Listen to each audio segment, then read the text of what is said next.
I need to do an intro. Well, okay. Okay, great.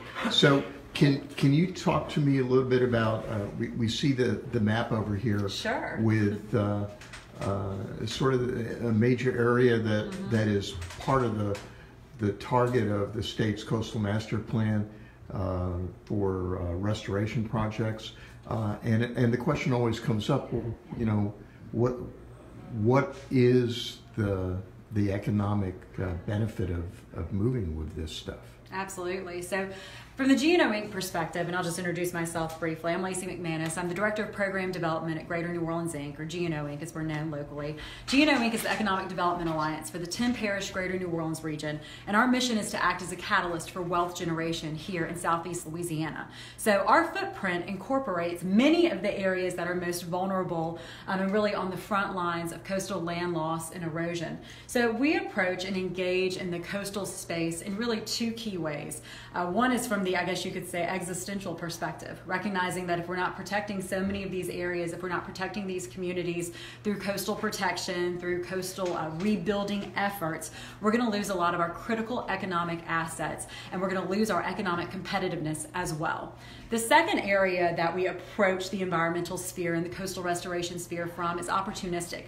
We recognize that we have a unique opportunity to build a huge specialized workforce and industry base of firms, of practitioners, of individuals with unique skill sets really able to tackle our land loss issues and our erosion issues. With the Coastal Master Plan, we have an unprecedented opportunity to create and bring in some really unprecedented projects that will not only change the landscape of Southeast Louisiana, but will act as models for other communities facing similar challenges around the world. Now, our firms, our workforce who are engaging in this work now and have been for the last several years and will continue to throughout the implementation of the Coastal Master Plan, they're uniquely positioned to export that expertise nationally and internationally, similar to what the Dutch do.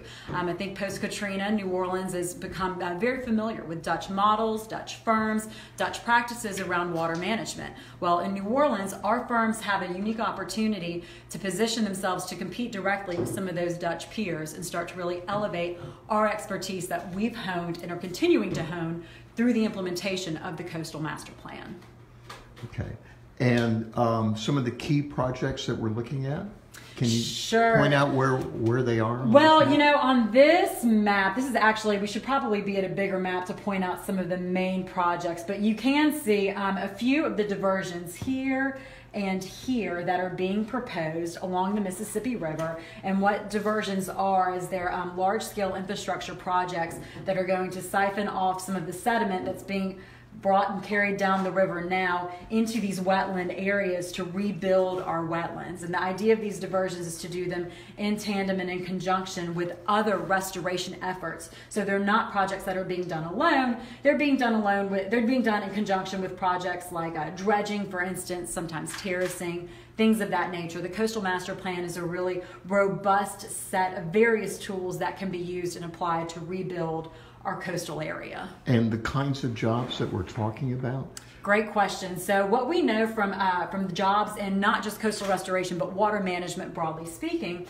is that currently in the region we have about 30,000 or so people employed in water management. What's really interesting is that a lot of these workers and a lot of these firms don't consider themselves to be solely water management professionals or solely water management firms. In many instances, these firms and these professionals who are working in them are infrastructure firms. One of the reasons why we're hosting this during Infrastructure Week. So on the high skill side of things, so those jobs that require more than a high school degree, those jobs that require a college degree or even beyond college in some instances, there's a number of engineers working in this system. As you can imagine, just envisioning some of these diversions, some of these projects, there's a lot of engineers. There's also a lot of construction manager jobs. There's some attorneys that are needed as well. We're dealing with complex land use issues. So a nice profile of high wage, high skill jobs. About 50% of the jobs that we see in water management are actually in the high skill sector.